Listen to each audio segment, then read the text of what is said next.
Although the number of homeless families in Louisville, Kentucky may be decreasing, it still is a major issue in the city. Many local shelters are at full capacity and have to turn down families and individuals every day.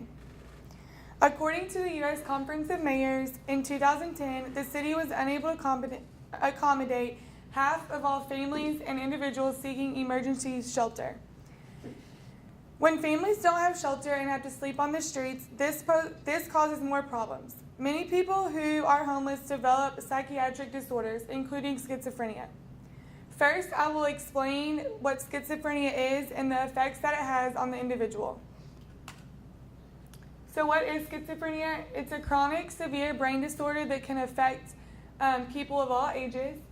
It's a loss of touch with reality. These individuals will express feelings or state things that aren't real. And according to the National Institute for Medical Health, it affects approximately 1.1% of the U.S. population that's 18 age or older.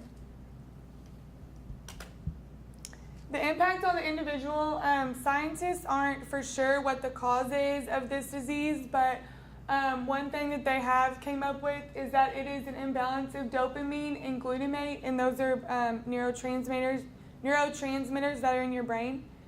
Some side effects that these individuals experience are hearing voices that we do not hear, seeing things that we do not hear, thinking that other people are plotting against them. The only treatment that is available right now is antipsychotic medications, and this isn't a cure for the disease, but it just decreases or eliminates the symptoms that the individual is having.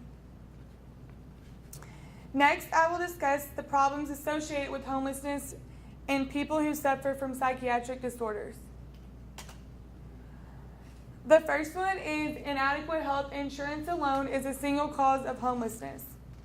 The 2008 United States Census Bureau calculated that 45.7 million Americans do not have insurance.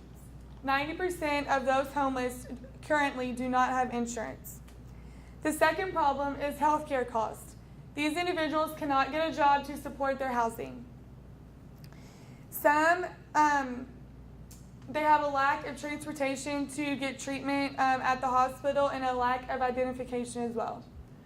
The third problem is homelessness leads to other medical problems and barriers, psychological, such as the embarrassment of their self-hygiene when seeking treatment or when they're out on the streets.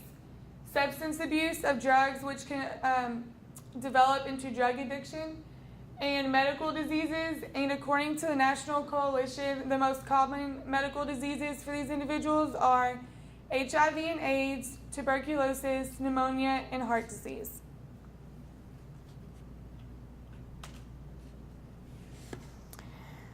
Okay, so some of the solutions that I came up with. The first one is permanent supportive housing funded by the government, and this would include policies that include people that have disabilities. It would also be a learning experience for these individuals because they would all be in a house together so they could learn off of each other's struggles and share their own experience.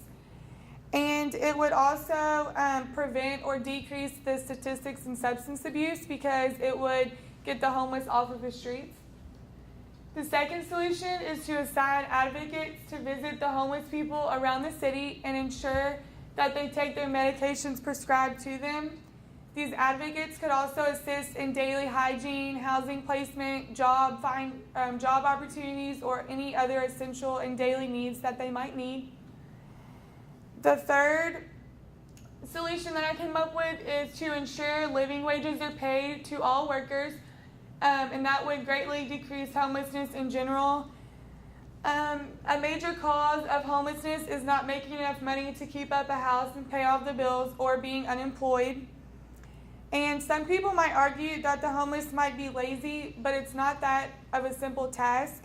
You have to have an address and a phone number to get a proper job that would help support your family and your housing. And across the world, there has been a fight to end homelessness for decades, but there's yet been a strong solution to the problem. So these are the solutions that I came up with.